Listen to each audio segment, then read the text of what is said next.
This lecture is part of a Udemy course entitled Design of Wastewater Treatment Plants for On-Site Projects.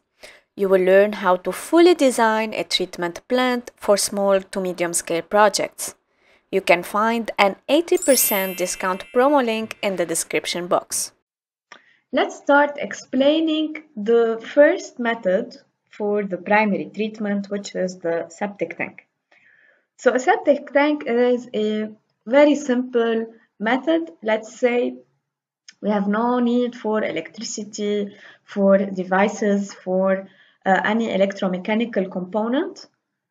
We have two tanks, as you can see in this figure. So the water will enter from an input baffle, which is a pipe, and then it will undergo some treatment.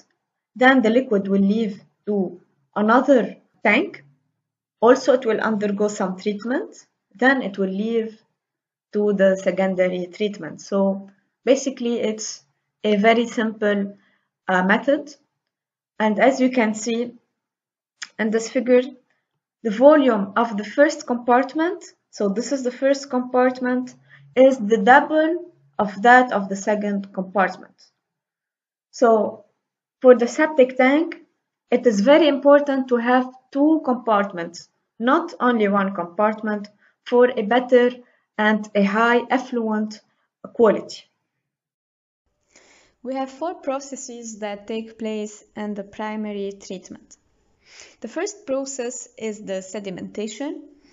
All the solids that are heavier than water will settle down and will form the sludge layer. The second process is the flotation, and here residues like cooking fats and oils, soap scum, and any other low density material will rise to the top and will form the scum layer. Scum is kept in the tank through the baffle. Only the liquid will pass to the second compartment.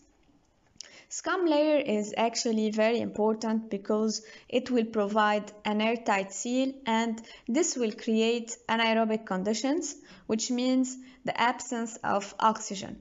This is very important in this stage, and we will talk about anaerobic digestion in the next slide. Another important role of the scum layer is that it will minimize the escape of smelly gases. The third process is the clarification. And here the clarified wastewater, which is practically the liquid that was formed between the scum and the sludge layer, will leave to the other compartment, and then it will undergo also the same treatment processes as the first compartment, and then the liquid will leave for further treatment. What will stay in these two compartments are the scum and the sludge layers. The fourth process is the anaerobic digestion. So the water will undergo some treatment within the septic tank. Why? We have the proliferation of anaerobic bacteria. When we say anaerobic, so there is an absence of oxygen. So we don't have oxygen, we have the proliferation of some anaerobic bacteria that will degrade the organic components within the liquid. So we will have a reduction of BOD and COD, etc.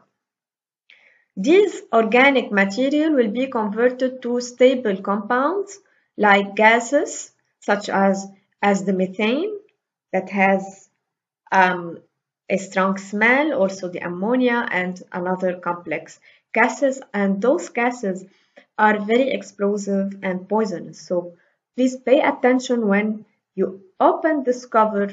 You have to be well equipped and you have to properly ventilate your area.